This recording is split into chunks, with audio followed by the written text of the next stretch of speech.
நம்ம இன்றைக்கி என்ன பார்க்க போகிறோம் அப்படின்னா வந்துட்டு கணக்கு பதிவியல், அதாவது அக்கௌண்டன்சியில் வந்துட்டு நல்ல மார்க்ஸ் ஸ்கோர் பண்ணுறதுக்கு என்ன பண்ணணும், எக்ஸாம் டிப்ஸ் சொல்லுங்கள் அப்படின்னு சொல்லிட்டு ஒரு சப்ஸ்கிரைபர்ஸ் கேட்டிருந்தார்.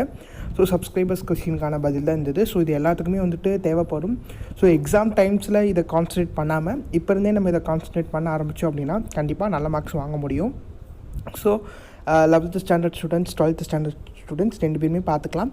ஸோ அக்கௌண்டன்சிலே நீங்கள் இந்த நான் சொல்கிற இந்த பாயிண்ட்ஸ்லாம் நீங்கள் ஃபாலோ பண்ணிங்கன்னா கண்டிப்பாக நீங்கள் வந்துட்டு சென்டமே வாங்க முடியும்.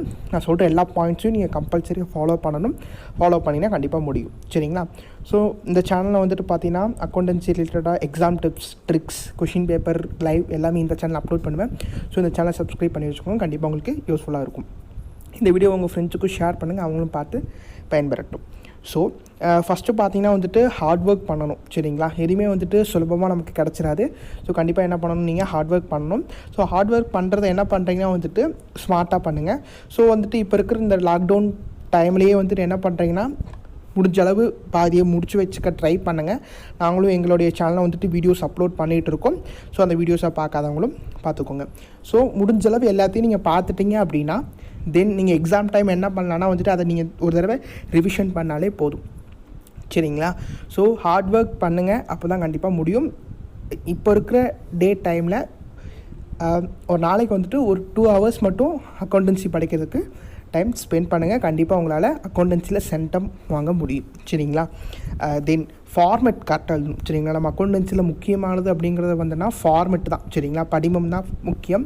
ஸோ ஃபார்மெட்டை தெளிவாக எழுதினாலே வந்துட்டு நீங்கள் அந்த கேள்வியை நல்லா பண்ணியிருப்பீங்க அப்படிங்கிறது அர்த்தம். சரிங்களா? ஃபஸ்ட்டு கரெக்ஷன் பண்ணுறவங்களா இருக்கட்டும், இல்லை உங்களுடைய டீச்சர்ஸாக இருக்கட்டும், கரெக்ஷன் பண்ணும்போதே ஃபஸ்ட் அவங்க எதை தான் செக் பண்ணுவாங்கன்னா ஃபார்மெட்டை தான் முதல் செக் பண்ணுவாங்க. ஸோ ஃபார்மெட்டை மறந்துடாதீங்க. நீங்கள் 11th வந்துட்டு என்னென்ன இருக்குன்னா வந்துட்டு நிறைய இருக்கும். பர்ச்சேஸ் புக், சேல்ஸ் புக்கெலாம் டிஃப்ரெண்ட் டைப்ஸ் ஆஃப் ஃபார்மெட்ஸ்லாம் இருக்கும். So debit note, credit note அப்படிங்கிறதா இருக்கும். ஸோ இப்போ 12th ஸ்டாண்டர்ட்லேயும் அந்த மாதிரி ஃபார்மெட்ஸ் இருக்குது.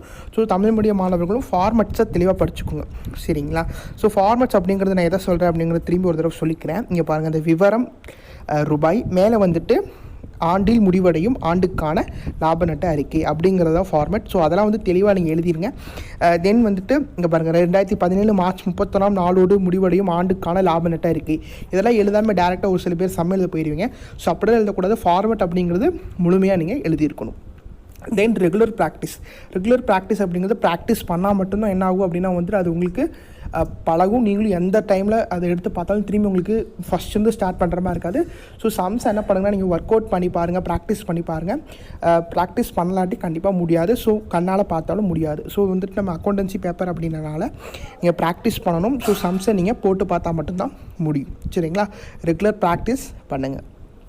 தென் ப்ரெசன்டேஷன் அப்படிங்கிறது முக்கியமாக இருக்குது. ஸோ நீங்கள் எழுதுகிற டேப்லெட் காலம்லாம் போடணும் இருந்தால் டேப்லெட் காலம் போட்டுக்கோங்க. தென் விவரம் அப்படின்னு கொடுத்துருக்கத கொஞ்சம் டார்க்காக எழுதலாம். இல்லாட்டி ருப்பீஸ் அப்படிங்கிறது, அதாவது தொகை அப்படிங்கிறத கொஞ்சம் வேறு மாதிரி எழுதலாம். தொகை அப்படிங்கிறது எழுதலாம், இல்லாட்டி இந்த சிம்பிள் போடலாம்.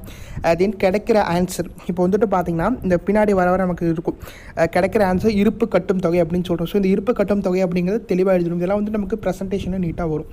ஸோ இருப்பு கட்டும் தொகை அப்படிங்கிறது எழுதலாம். தென் வந்துட்டு பார்த்திங்கன்னா இந்த லாப நட்டம் அறிக்கையெல்லாம் கண்டுபிடிச்சி இந்த நிலை அறிக்கையெல்லாம் கண்டுபிடிக்கிற இடத்துல என்ன நம்ம ஆன்சரை கண்டுபிடிக்கிறோமோ அது இருப்பு கட்டும் தொகைன்னு எழுதலாம். மேலே வந்துட்டு விவரம் தொகை அப்படிங்கிறத எழுதி டேப்லெட் காலம் போடலாம். அதெல்லாம் வந்து ப்ரெசன்டேஷனில் வரும். ஸோ தியரி அட்டன் பண்ணீங்க அப்படின்னா கொஞ்சம் நீட்டாக எழுதுனீங்கன்னா அதுவும் நல்லாயிருக்கும். அடுத்து வந்துட்டு பார்த்திங்கன்னா இந்த நேம் எழுதுறது, அதுக்கப்புறம் டிஆர்சிஆர் போடுறது, பற்று வரவு போடுறதெல்லாம் தெளிவாக போட்டுக்கோங்க. அது எல்லாமே எதில் வரும் அப்படின்னா ஃபார்மெட்ஸ் அப்படிங்கிறதுக்குள்ளே வந்துடும். ஸோ அதெல்லாம் வந்து தெளிவாக எழுதிக்கோங்க. முடிஞ்ச அளவு இப்போ படிக்கும்போதே வந்துட்டு ஃபார்மெட்ஸை ஃபஸ்ட்டு தெளிவாக படிச்சுக்கோங்க. சரிங்களா? அதுக்கப்புறம் பார்த்தீங்கன்னா இந்த நம்பர்ஸ்லாம் பார்த்தீங்கன்னா இந்த 1s digit, 2s, 3s, 4s, 5s நீங்களாம் ஸ்கூல் சீனில் படிச்சுருப்பீங்க. ஸோ 1 digit, அப்புறம் வந்துட்டு 10s, 100s, 1000 அப்படின்னு சொல்கிறோம்ல. ஸோ அதெல்லாம் வந்துட்டு லைனாக எழுதிடுங்க. நம்பர்ஸ்லாம் வந்துட்டு கரெக்டாக எழுதி பழகுங்க. தென் வந்துட்டு ஒரு சிலவங்க என்ன பண்ணுவாங்கன்னா வந்துட்டு 6 வந்துட்டு 8 மாதிரி போடுவாங்க, 5 வந்துட்டு 6 மாதிரி போடுவாங்க. ஸோ அந்த மாதிரி எழுதாமல் ஃபாண்ட்டெல்லாம் கரெக்டாக எழுதி பழகுங்க. தென் வந்துட்டு நம்ம உள்ளே எழுதுகிற ரொக்கம், சரக்கு இருப்பு, கடனாளிகள் அப்படிங்கிறதையும் தெளிவாக எழுதணும். அதுவும் கரெக்டாக எழுதினீங்கன்னா கொஞ்சம் பார்க்கறதுக்கு அது புரிகிற மாதிரி இருக்கணும். ஸோ நீங்கள் தெளிவாக எழுதினீங்கன்னா நல்லாயிருக்கும். சரிங்களா? தென் டேப்லெட் காலம்லாம் கண்டிப்பாக போட்டுக்கோங்க. டேப்லெட் காலம் நமக்கு முக்கியமாக இருக்குது. சரிங்களா?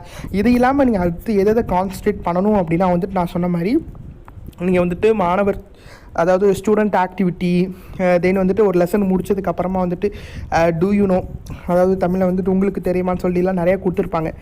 தென் நினைவில் கொள்ள வேண்டியவை, இதெல்லாம் வந்துட்டு நீங்கள் ரிமெம்பர் பண்ணி வச்சுக்கிட்டீங்க அப்படின்னா இதுலேருந்து கேள்விகள் கேட்டாலும் நீங்கள் வந்துட்டு அட்டன் பண்ணிடலாம். ஸோ நான் சொன்ன இந்த ஸ்டெப்ஸ்லாம் கரெக்டாக பண்ணுங்கள். ஸோ ஹார்ட் ஒர்க் பண்ணுங்கள். அதாவது வந்துட்டு இப்போ இருக்க டைமை யூஸ்ஃபுல்லாக பயன்படுத்திக்கோங்க. கண்டிப்பாக நீங்கள் வந்துட்டு கணக்கு பதிவில் நல்ல மதிப்பெண் பெற முடியும்.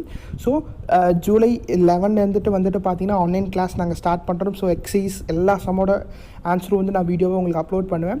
ஸோ யாராவது இன்ட்ரெஸ்டடாக இருந்தீங்கன்னா இப்போ வியூ ஆகிட்டு இருக்க இந்த நம்பருக்கு வந்துட்டு வாட்ஸ்அப்போ இல்லாட்டி கால் பண்ணி உங்களோட டீட்டெயில்ஸ் நீங்கள் கெட் பண்ணிக்கலாம். ஸோ உங்களுக்கு என்ன டவுட் இருந்தாலும் கண்டிப்பாக கீழே இருக்க கமெண்ட் பாக்ஸில் கமெண்ட் பண்ணுங்கள். இந்த வீடியோ உங்கள் ஃப்ரெண்ட்ஸுக்கு ஷேர் பண்ணுங்கள், அவங்கள பார்த்து பயன்பெறட்டும். உங்களுக்கு வேறு என்ன டவுட் இருந்தாலும் சொல்லுங்கள். அந்த கமெண்ட்டுக்கு தனியாக நான் வீடியோவை போடுறேன். தேங்க்யூ.